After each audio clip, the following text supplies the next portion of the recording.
우리 하나님 홀로 영광 받으신 줄 믿습니다. 할렐루야, 할렐루야.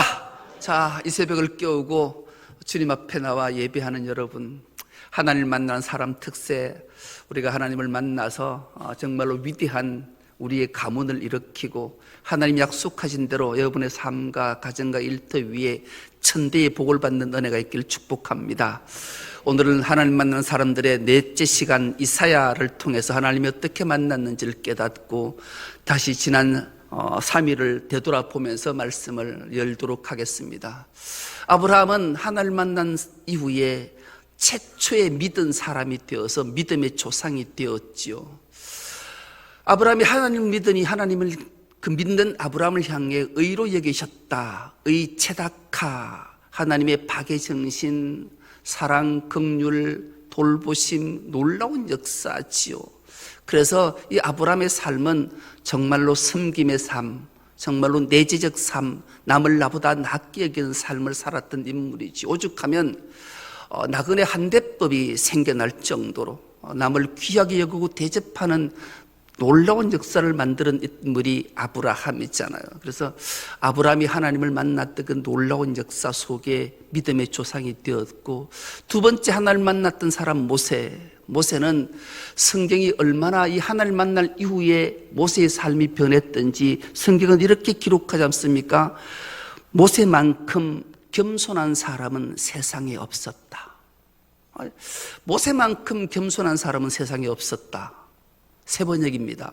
이 사람 모세는 온유함이 지면의 모든 사람보다 더하더라. 이 말씀을 세 번역은 세상에 모세만큼 겸손한 사람이 없었다라고 말할 정도였죠. 정말로 모세는 그런 마음을 하나님 만난 이후에 그렇게 변했던 마음으로 인해서 그는 하나님의 뜻을 돌이키기까지 하는, 하나님은 시건하시는 분이 아니라서 말씀하신 것 반드시 이루시는데 모세의 기도를 통해 하나님이 뜻을 돌이키실 정도로 하나님을 만난 이후에 모세의 삶은 놀라운 삶이었던 사실을 우리 또한 기억합니다.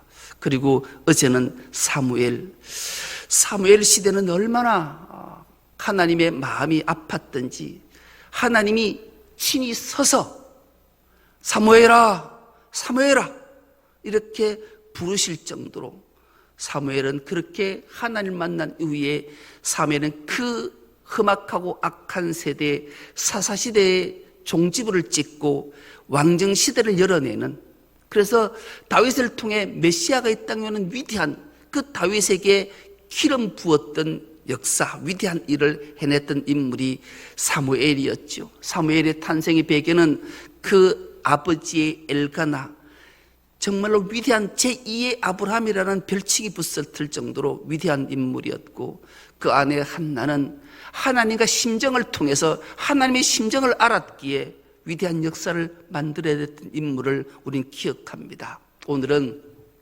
이사야라는 인물입니다. 이사야는 여호와께서 구원하시다, 여호와께서 하나님께서 구원하신다, 그런 뜻을 가진 인물이에요. 이 이사야는 왕족 출신이 왕족. 이사야의 할아버지가 요아스입니다. 이 요아스는 40년 동안 유다 나라를 통치했던 8번째 왕이에요. 이 요아스가 40년의 통치를 마칠 때쯤 그에게는 두 아들이 있었는데 첫째 아들이 아마샤, 둘째 아들이 아모스입니다. 이 아모스가 바로 이사야의 아버지예요. 큰아버지였던 아마샤는 우시아를 낳고 자기 아버지 아모스는 이사야를 낳았습니다. 우시아 왕과 이 이사야는 사촌지간이에요. 그런데 이 큰아버지 아마샤는 29년 동안 왕위에 있으면서 늦게 아들을 뒀습니다. 늦게 아들을 둬서 그 아들 우시아가 왕이 될 때 나이가 16살이었다 성경은 기록해요. 그러니 이 아마샤가 29년 통치를 했는데 통치 기간에 늦게 아들 하나를 낳아서 그 우시아가 아비가 죽자 왕으로 등극했는데 이 우시아가 무려 52년 동안 유다를 다스리는 최장수 왕이기도 해요. 그 놀라운 것은 이 우시아가 얼마나 위대한 왕이었는가. 모든 역사학자와 성경은 우시아는 솔로몬 이후에 최고의 업적을 남긴 왕이었다, 이렇게 기록할 정도였어요. 모든 것들이 다 풍족했어요. 정치든 경제든 사회든 모든 전 분야에 걸쳐서 우시아 왕은 가장 전성기를 맞이했던 왕이었습니다. 더 나아가 우시아는 정치를 통치를 잘했어요. 특히 백성들에게 굶주림을 모든 걸 다 해결했던 왕이거든요. 특히 농경 정책에 온 힘을 쏟아서 그 광야 같은 삭막한 땅에 수로를 만들고 곡식들이 풍성함을 마음껏 누리게 했던 인물이. 더 나아가 이 우시아는 신무기 개발하는 데도 탁월한 능력을 가졌어요. 이 당시에 우시아가 왕으로 있을 때 그 주변 정세는 어떠했는가? 북쪽의 아수르는 북이스라엘을 멸망시키고 호시탐탐 남유다까지 멸망시키려고 작전을 짜고 있었던 나라예요. 그리고 남쪽에는 신생강국이 탄생했는데 그 신생강국은 애굽이었습니다. 그러니 얼마나 주변 상황이 위급한 상황임에도 불구하고 이 우시아가 신무기 개발을 했고 작은 나라임에도 불구하고 부강했기 때문에 암몬으로부터 조공을 받을 정도로 두려워하지 않고 그 아수르와 애굽 중간 샌드위치처럼 딱 중간에 있었음에도 불구하고 가장 강력한 나라를 이끌어냈던 왕이 우시아 왕이었습니다. 그러니 백성들은 만세수를 부르는 거죠. 우리 우시아 왕 같은 이가 어디 있냐. 그렇게 세월이 52년의 세월이 흐릅니다. 여러분, 사람이 강성해지고 부족함이 없고 모든 것들을 가지면 나타나는 현상 하나가 있습니다. 교만입니다. 우리가 풍족하고 부족함이 없으면 모든 사람들은 시간 많고 돈 많으면 나쁜 짓 할 것밖에 없다고. 우리가 평안할 때 우리 자신을 잘 돌아봐야 돼요. 우시아는 그렇게 교만이 자기에게 생겼습니다. 이 교만에 대해서 성경은 우리에게 분명히 알려주고 있습니다. 교만은 패망의 선봉이요 그만함은 넘어짐의 앞잡이니라 말씀합니다. 결국 이 우시아는 교만했습니다. 그래서 아론의 후손 제사장만이 할 수 있는 향을 붙이고 향에게 불을 피우고 하나님 앞에 제사하는 이 일을 우시아가 이제 제사장 자리까지 넘다보게 됐죠. 그래서 우시아는 향단의 분향을 결정하고 성전에 들어가서 향로에 불을 담고 분향을 감행합니다.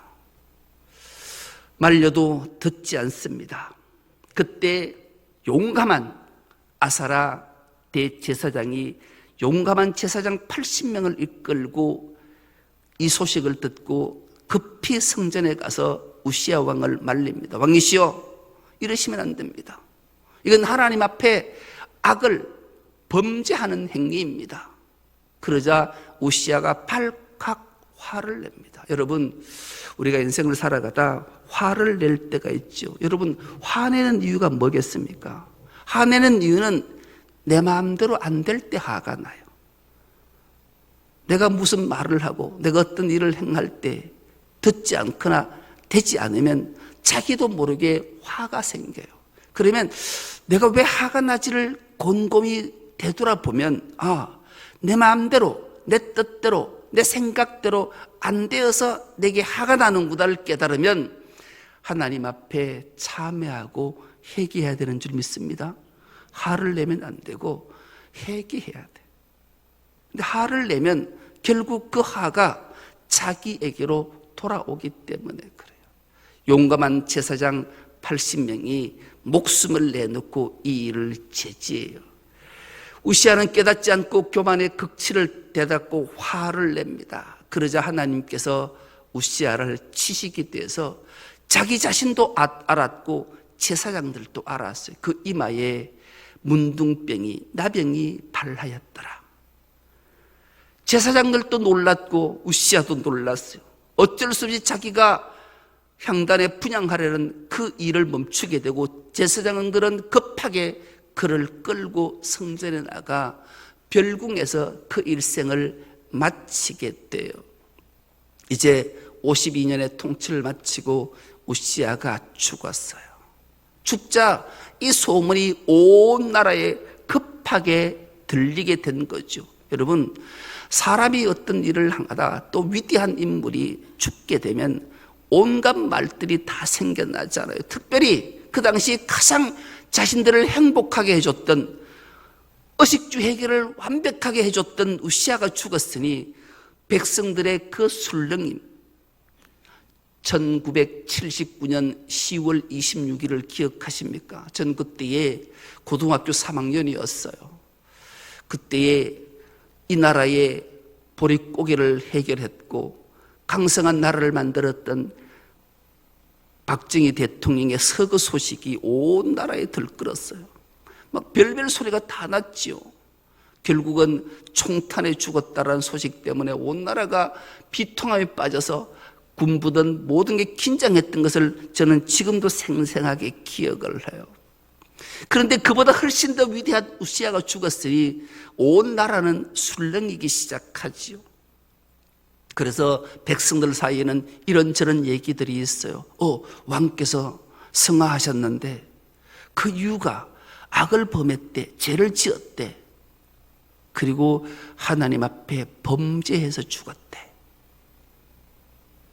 온통 민심은 바닥을 치고 있을 그때에 부름받았던 선지자 이사야가 한 일은 가장 먼저 백성과 나라를 향해 근심했던 그는 성전을 찾아 하나님 앞에 기도하러 갔습니다. 여러분, 우리가 어떤 위기를 만날 때 믿음의 사람 그리스도인들은 가장 먼저 하나님의 성전 예배당에 가서 두 손 모아 기도해야 되는 줄 믿습니다.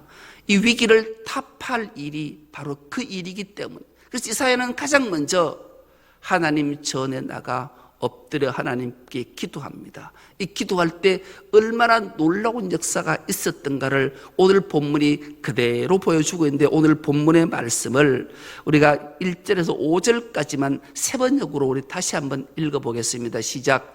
우시아 왕이 죽던 해에 나는 높이 들린 보좌에 앉아 계시는 주님을 배웠는데 그의 옷자락이 성전에 가득 차 있었다. 그분 위로는 서랍들이 서 있었는데 서랍들은 저마다 날개를 6 가지고 있었다. 둘로는 얼굴을 가리고 둘로는 발을 가리고 나머지 둘로는 날고 있었다.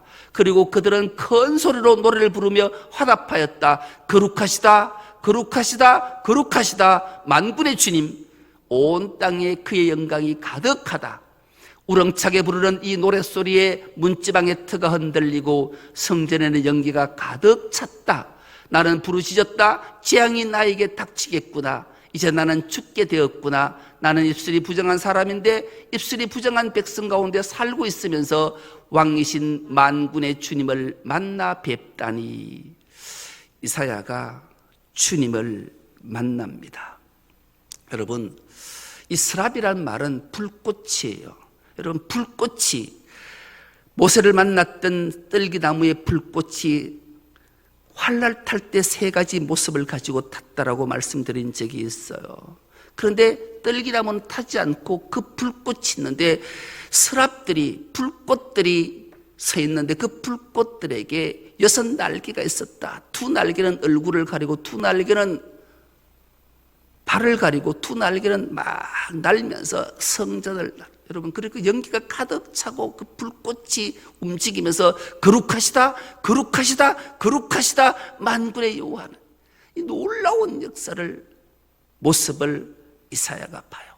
이사야가 성전에 엎드렸는데 성전에는 놀라운 역사가 나타나요. 하늘 보좌가 열린 것을 이사야 눈으로 보잖아요. 그 보좌가, 하늘 보좌에서 옷자락에 성전을 다 덮어버렸어요. 하늘의 보좌에 앉으신 주님이 그 옷자락에 온 성전을 가득 덮었는데 거기에 서랍들이 서서 그 서로 주고받으면서 화답하고 찬미하는 하나님의 음성을 듣게 된 이사야. 하나님을 보니 죽을 수밖에 없는 자신의 죄악들이 낱낱이 드러나니 이사야는 죽을 준비를 할 때 그때 천사가 부짓개로 숯불로 그 입술을 대고 정결하게 되고 이사야로부터 복음을 전하게 하는 사역을 주셨으니 이 또한 얼마나 놀라운 일이었겠냐고요. 여러분, 우리가 너무나 잘 알다시피 이사야는 기가 막힌 별칭 하나를 갖고 있습니다. 이사야를 제5의 복음서다 그래요. 왜 이사야를 제5의 복음서라고 명칭할까요?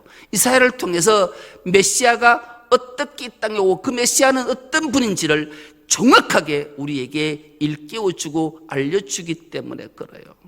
우리는 이사야 53장에 대해서 예수님이 어떤 분인지를, 메시아가 어떤 분인지를 정확하게 우리에게 말씀해 주잖아요. 그러니 이사야는 위대한 인물이었던 사실을 우리에게 일깨워주는 거죠. 그렇게 이사야가 하나님 앞에 엎드려서 자기의 모든 제사함을 받고 나자 이사야의 주님의 음성을 듣는 내용이 오늘 본문 8절입니다.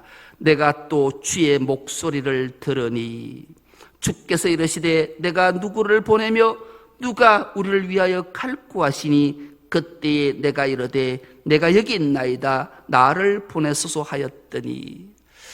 놀라운 역사입니다. 여러분, 하나님을 만난 사람들의 행동, 이사야가 하나님을 만난 이후에 어떤 모습을 가지고 있는가?